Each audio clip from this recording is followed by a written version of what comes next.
भागवत वाङ्मय में कहा गया है, आरोग्य बोहि लाभम समाहिवर मुत्तमम दिन्तु चंदेषु निम्मल यरा आइच्चेषु अहियम पयासयरा सागर वर गंभीरा सिद्धा सिद्धिम मम दिशन्तु। लोगस्य एक स्तुति है जिसका नाम है उक्कित्तनम, परंतु प्रथम शब्द लोगस्य है। लोगस्य उज्जोय गरे धम्म तित्तयरे जिने, इसका नाम लोगस्य प्रसिद्ध हो गया है। तीर्थंकरों की स्तवना इसमें की गई है, यानी वर्तमान अवसर पीढ़ी के 24 तीर्थंकर भगवान ऋषभ से लेकर भगवान वर्धमान या भगवान महावीर तक के 24 तीर्थंकरों को इसमें वंदन किया गया है। और वंदन के बाद एक कामना याचना प्रार्थना भी की गई है कि ये जो सिद्ध हो गए हैं 24 तीर्थंकर, वर्तमान में तो सिद्ध अवस्था में हैं, यह सिद्धांत है, तो वे सिद्ध आत्माएं, उनसे मुझे कुछ मिले, आरोग्य मुझे मिले, बोधि लाभ मिले और समाधि का वर मिले। यह याचना भी की गई है और तीर्थंकरों के प्रति भक्ति अर्पित की गई है, वंदन किया गया है। तीर्थंकर और जो अब सिद्ध हो चुके हैं, बीतराग होते हैं। यह एक बीतराग भक्ति का प्रयोग है। तीर्थंकर सिद्ध भक्ति का मानो प्रयोग है। उनके प्रति हमारी श्रद्धा, सम्मान का भाव,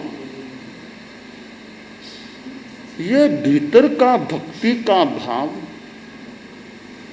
उन्नयन का कारण बन सकता है। तीर्थंकरों के प्रति भक्ति, सिद्धों के प्रति भक्ति और फिर आचार्य गुरुओं के प्रति भक्ति। वर्तमान में हमारे यहाँ भरतक क्षेत्र में कोई तीर्थंकर नहीं है। भगवान महावीर तीर्थंकर हुए इस अवसर पीढ़ी काल के 24वें व अंतिम, उनके बाद कोई तीर्थंकर नहीं हुआ है। तीर्थंकर नहीं हैं, उनके प्रतिनिधि आचार्य होते हैं। उन्हें गुरु भी कहा जा सकता है, गुरुदेव, आचार्य। आचार्य भक्ति, गुरु भक्ति, गुरु के प्रति भी भक्ति। गुरु जो त्यागी हैं और मार्गदर्शन देने वाले हैं। शास्त्र में कहा गया, लज्जा दया संजम बंभचेरम कल्याण भागिस्य विशोहिठाणम जे मे गुरु सयय मनुषासयन्ति ते हम गुरु सययम पूजयामि।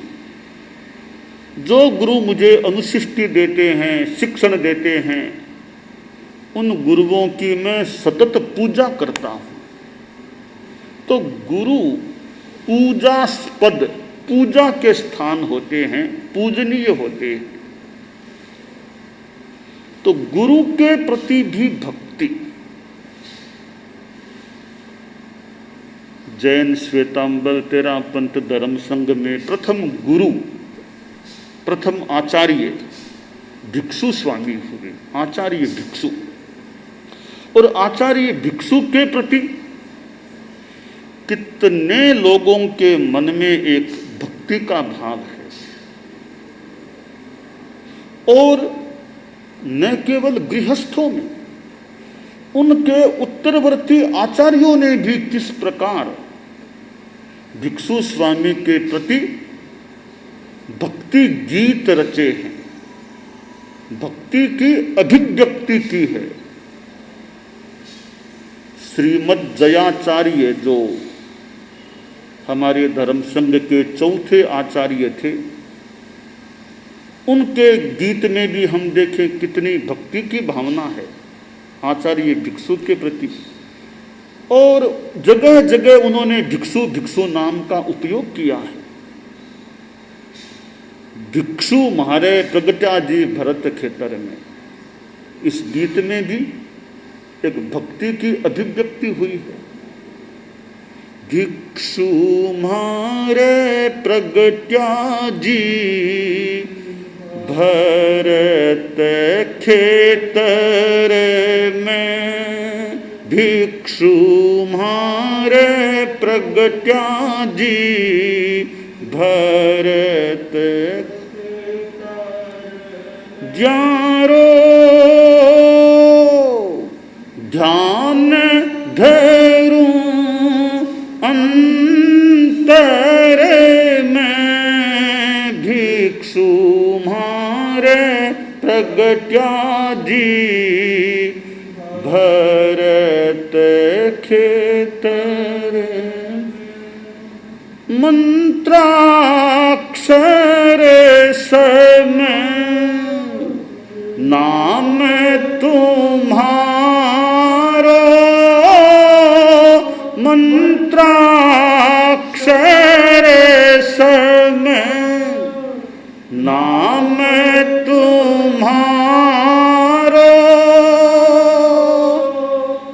विघ्न मिटे घर घर में, भिक्षु म्हारे प्रगट्या जी भरत खेतर में, जारो ध्यान धरूं अंतर में, भिक्षु म्हारे प्रगट्या जी भरत खेतर में।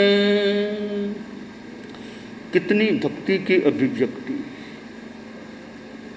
गुरुदेव तुलसी ने कितने गीत भिक्षु स्वामी के विषय में रचे हैं और कितनी उनमें भक्ति की अभिव्यक्ति है।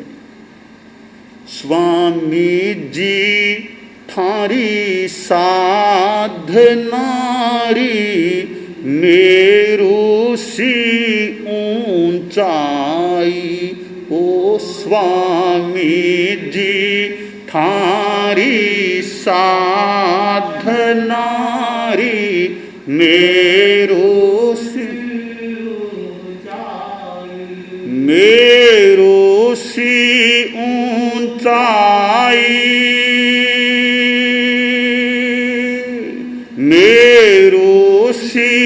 ऊंचाई है, सागर सी गहराई, ओ स्वामी जी थारी साधनारी मेरू सी ऊंचा। आचार्य महाप्रज्ञ परम पूज्य ने भी भिक्षु स्वामी पर गीत रचे हैं, उनमें भी श्रद्धा अभिव्यक्ति। ज्योति का अवतार बाबा ज्योति ले आया, ज्योति का अवतार बाबा ज्योति ले, ज्योति का ज्योति का आभावलय आलोक गहराया,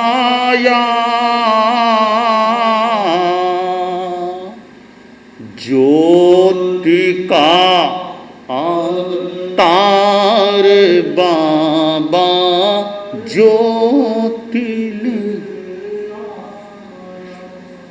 तो भक्ति, गुरु भक्ति, आचार्य भक्ति, तो सच्ची भक्ति, यथार्थ भक्ति अपने गुरु के प्रति है।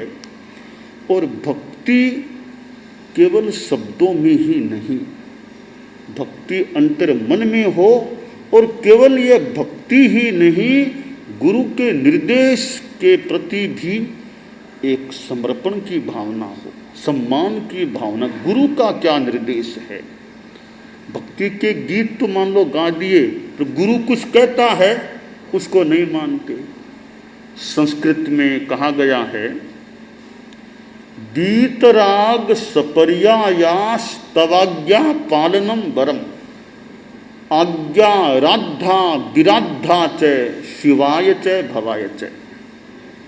दीतराग की पूजा करें, स्तुति करें, ठीक है, उससे भी ज़्यादा महत्वपूर्ण है आज्ञा का पालन करना। तो गुरु की भक्ति करें, बहुत अच्छा है, यथार्थ भक्ति करना अच्छा, तो उससे भी अधिक महत्वपूर्ण है अपने गुरु के इंगित आदेश निर्देश को सम्मान देना, उसका पालन मैं अच्छी तरह कर सकूं, यथोचित उसका अनुसरण कर सकूं, यह ध्यान देना।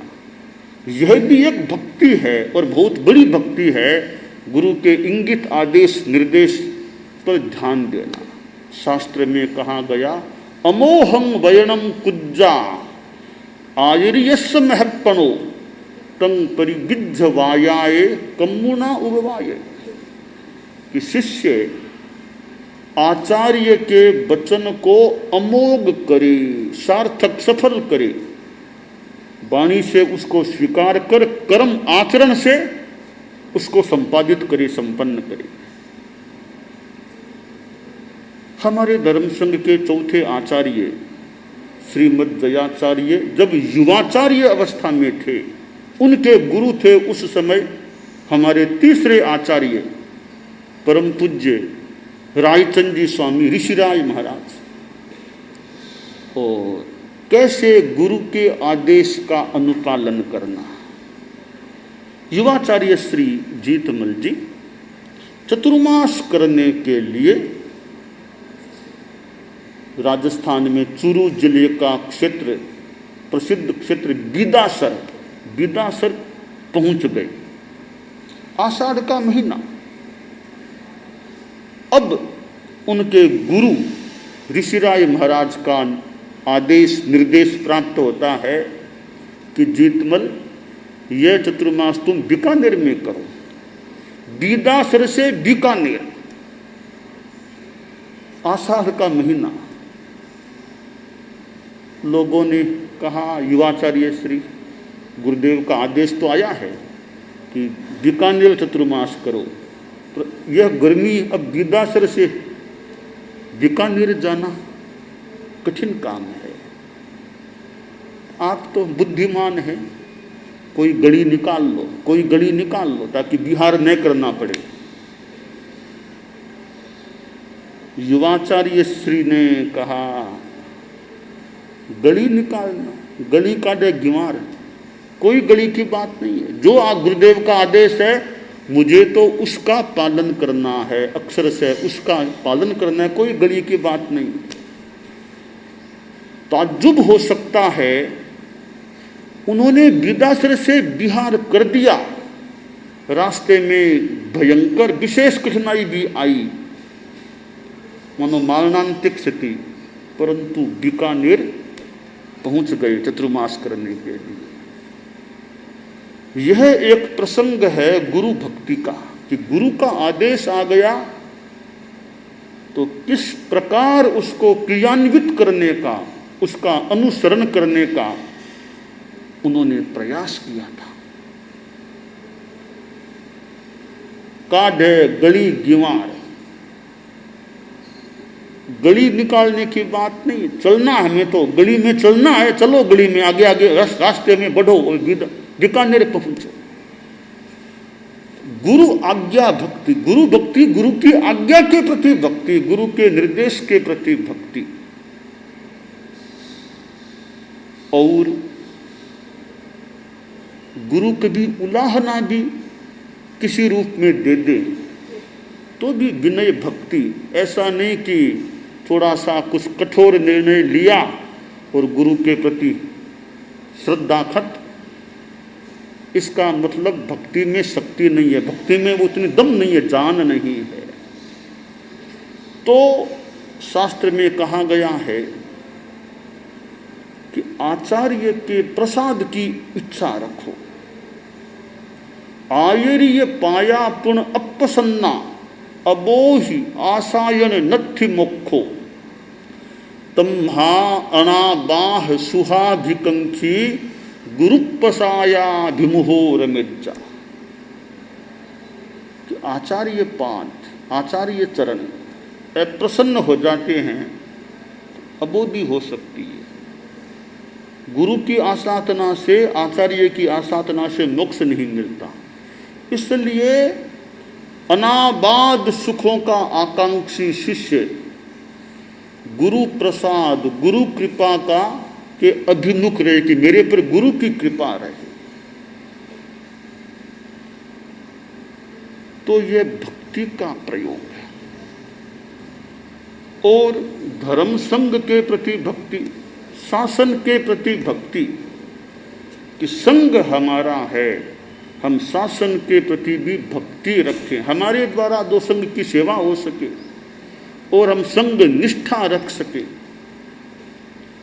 वरना थोड़ा कुछ प्रतिकूलता का प्रसंग आया, संघ से छोड़ने, संघ से अलग होने की बात, छोटी मोटी तुच्छ सी बातें होती है, उनको लेकर संघ छोड़ने की भावना आ जाए तो संघ भक्ति में फिर कमी की बात प्रतीत हो जाती है। तो संघ भक्ति रहे। गुरुदेव तुलसी के समय एक संत कनक मुनि हुए, उधर महाराष्ट्र गणी के उधर के मुनि कनक, उनके पिता भी दीक्षित हुए थे, बाप बेटा दीक्षित थे। और प्रसंग आया, पिता संघ से, संघ को छोड़कर चले गए, साधु संस्था को छोड़कर चले गए, मुनि कनक धर्म संघ में अडिग रहे।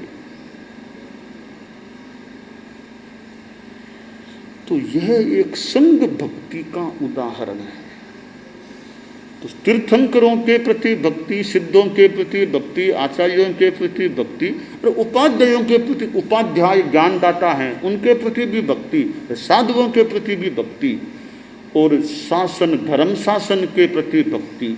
च यज्ञ देहम नहु धम्म शासनम, कि मुनि शरीर को छोड़ दे, धर्म शासन को न छोड़े। गीत में भी सुंदर कहा गया है, छूटे तो यह तन छूटे, छूटे तो यह तन छूटे, शासन संबंधन टूटे, शासन संबंधन टूटे, सब में ऐसे ऊंडे संस्कार चाहिए, सत्य साकार विमल व्यवहार चाहिए, उच्च आचार सदा सुविचार चाहिए, गुरुवर हमको मर्यादा का आधार चाहिए गुरुवर, हमको मर्यादा का आधार चाहिए। ये भक्ति के विभिन्न क्षेत्र हैं और यथार्थ के प्रति भक्ति, यथार्थ के प्रति भक्ति, तथ्य के प्रति भक्ति। तमेव सत्यम निशंकम जम जिणेहिम पवेयम, वही सत्य है या वह सत्य ही है जो जिनेश्वरों ने प्रतिपादित किया है, जाना है, बताया है। वही सत्य, वह सत्य ही है जो भगवान जिनेश्वर देव ने बताया है। जिनेश्वर की वाणी झूठ नहीं हो सकती, क्योंकि झूठ बोलने के कारण है राग, द्वेष, लोभ, भय, अजागरूकता। तीर्थंकर में राग द्वेष कुछ होते नहीं, अजागरूक वे होते नहीं, इसलिए तीर्थंकरों के द्वारा कभी कोई अयथार्थ बात कही नहीं जा सकती। यह सिद्धांत की बात है। तो यथार्थ के प्रति भक्ति, न्याय जो सही बात है, पर सही है वो मेरा है, सही है वो मेरा है। और यहाँ तक कि सच्चाई के लिए कुछ कष्ट भी भोगना पड़े। एक तरफ सच्चाई, एक तरफ सुविधा आराम, तो सुविधा आराम आदमी छोड़ने का मानस बनाए, सच्चाई की तरफ आगे बढ़े, उसको स्वीकार करे। तो सच्चाई के पथ में परेशानियां आ सकती हैं। सच्चाई का पथ है, कंटकाकीर्ण भी हो सकता है, कठिनाइयां आ सकती हैं, परंतु मंजिल बड़ी सुंदर है। मार्ग भले कंटकाकीर्ण हो, आगे जहां पहुंचेंगे वो स्थान बड़ा सुखद है।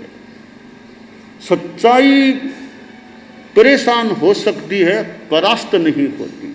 सत्यमेव जयते नानृतम। तो हमारे में ऐसा भाव रहे, कुछ कठिनाइयां स्वीकार कर लें, परंतु सच्चाई को न छोड़ें। यह सच्चाई के प्रति निष्ठा होती है, बहुत बड़ी भक्ति की बात है, सच्चाई के प्रति निष्ठा। और वे महान पुरुष होते हैं तो सच्चाई के पथ को चुनते हैं, उस पथ पर चलते हैं। झूठ से तात्कालिक रूप में भले कुछ सुविधा, सुगमता मिल सके, मिल जाए तात्कालिक रूप में, पर उसकी मंजिल बढ़िया नहीं है। देखिए, रास्ता कौन सा लेना चाहिए। एक रास्ता बड़ा सुखद है, प्लेन है, बढ़िया है, पर जहां ले जाएगा वो स्थान बड़ा खराब है, कष्टपूर्ण है, तो वह बढ़िया रास्ता भी नहीं लेना चाहिए। एक रास्ता कुछ उबड़ खाबड़ है, कठिनाइयों वाला है, पर जहां ले जाएगा वो मंजिल बहुत सुखद है, तो वो उबड़ खाबड़ रास्ता भी स्वीकार कर लेना चाहिए। रास्ता कैसा यह बात गौण है, मंजिल कैसी यह बात मुख्य है। तो मुख्य को महत्व देना चाहिए, गौण को इतना महत्व नहीं देना चाहिए। तो रास्ता कैसा यह गौण बात है, मंजिल कैसी यह मुख्य बात है। मुख्य चीज के लिए गौण है। गौण को गौण माने कि गौण भले कठिनाई पूर्ण हो, आगे मुख्य चीज वो बढ़िया है, वो हमें चाहिए। एक साध्य, एक साधन। तो साधना का साधन कठिनाई पूर्ण हो सकता है, आगे साध्य बड़ा सुखद है, यानी मंजिल सुखद है। तो यह एक चिंतन का विषय है कि रास्ता कैसा है, यह कम महत्व की बात है, मंजिल कैसी यह महत्व की बात है। हाँ, मंजिल बढ़िया है, रास्ता भी बढ़िया, बहुत अच्छी बात है। मंजिल बढ़िया, रास्ता भी सुखद, बहुत अच्छी बात है। तो मंजिल बढ़िया, रास्ता बढ़िया नहीं मिला, कठिन है, तो कठिन रास्ते को भी स्वीकार कर लेना चाहिए। मंजिल खराब है, कष्टपूर्ण है, महाकष्टपूर्ण है, रास्ता बढ़िया है तो वो नहीं लेना चाहिए। बस मुख्य चीज मंजिल की तो सच्चाई एक ऐसा मार्ग है कि जहाँ चलने पर मंजिल बढ़िया मिल सकती है। दानान शठम अभयपयाणम सच्चेषु या अनवज्जं वयन्ति तवेषु या उत्तम बंभचेरम लोगुत्तमे शमणेनाय पुत्ते। अरहंता मंगलम सिद्धा मंगलम साहु मंगलम केवली पन्नतो धम्मो मंगलम।